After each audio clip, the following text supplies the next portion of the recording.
This is a sports catastrophe production. Hey there, Heather Ho, there is Jeff Kerdov, welcome you to another sports catastrophe on this day. And on this day, September 19th, only 6 years ago. I'm a little more current than most videos, but in 2015, Japan took on South Africa in the Rugby World Cup, and a shocking result happened. But before I get to the moment of truth, a little background. The Rugby World Cup is one of the biggest World Cups in countries that really don't have much of a soccer presence. New Zealand has won 3 Rugby World Cups, but let's face it, their soccer team hasn't really done too much. And what other sport do they have to cheer about? Maybe netball, but yeah. So Australia, we know, has a good soccer team, and one of the best teams in Asia. They went to the Asian qualifiers because they wanted to automatically qualify and not have to go through the stupid qualifiers. The playoff.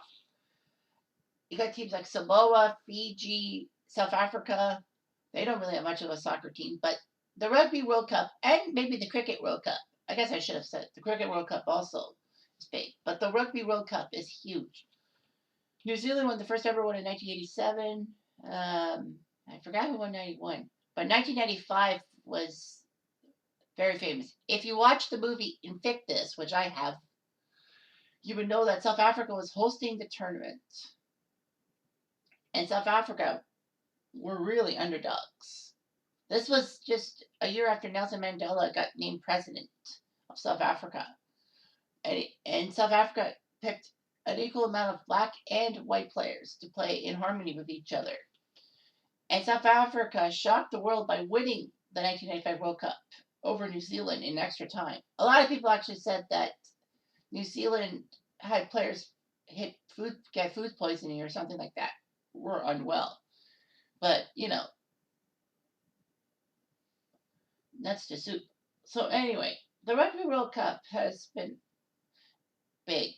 Canadians know that Canada has only been to one quarterfinal in Rugby World Cup history, and that was 1991 in its infancy.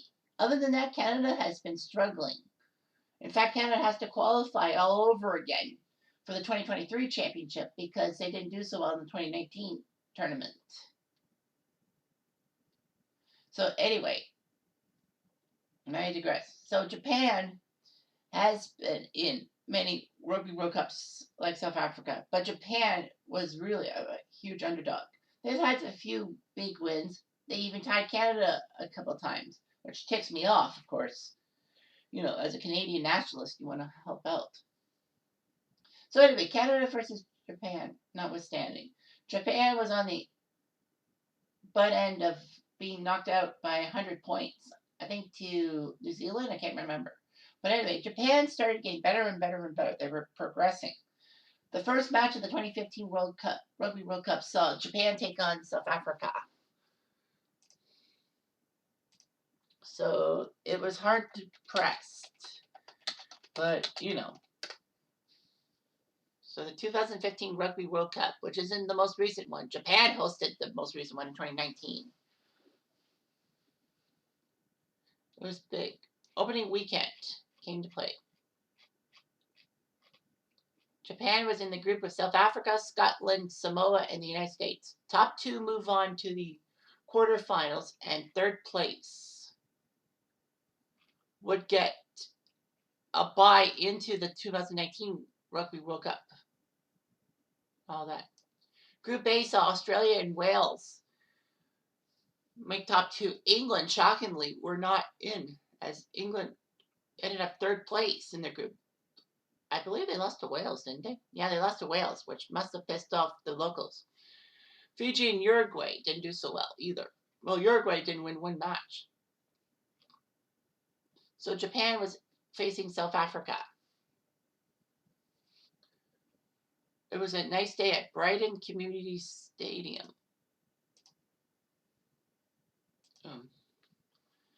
Japan was up against it. 29,000 fans would watch South Africa and Japan battle tooth and nail.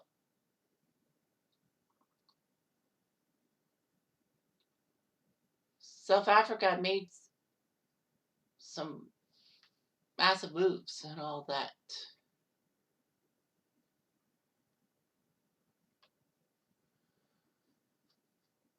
But in the end, Japan won.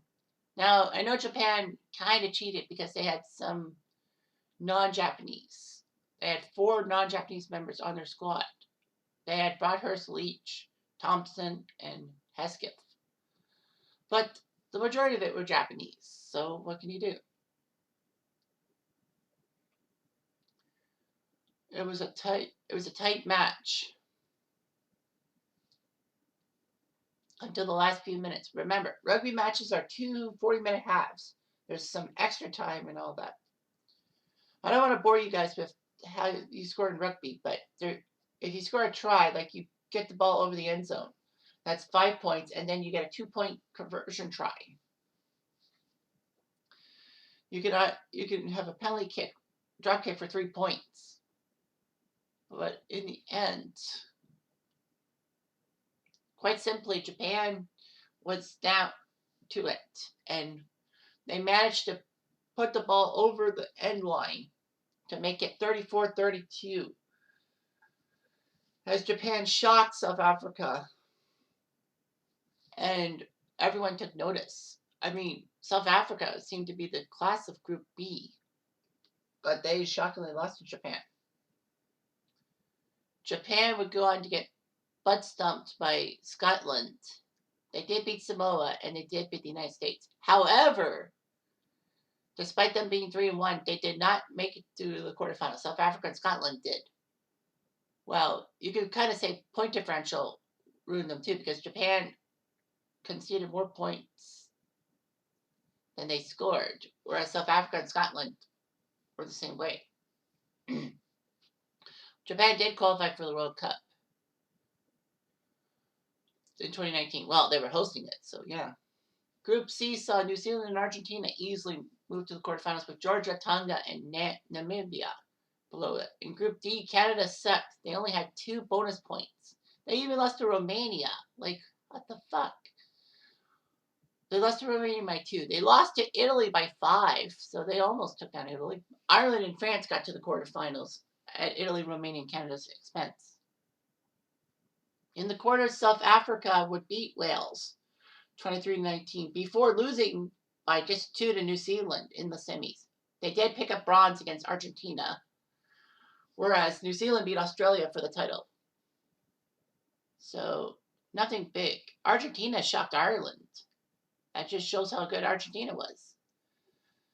So, it was a great time to be a fan of of rugby if you're Japan. They have a decent rugby program, but they cannot beat Canada. Like, I don't like that. Even though I'm a Japanese, I like Japanese stuff, like sumo wrestling and sushi. Anyway, that's just me. Anyway, thanks for watching this episode. I'm Jeff Diamond. I do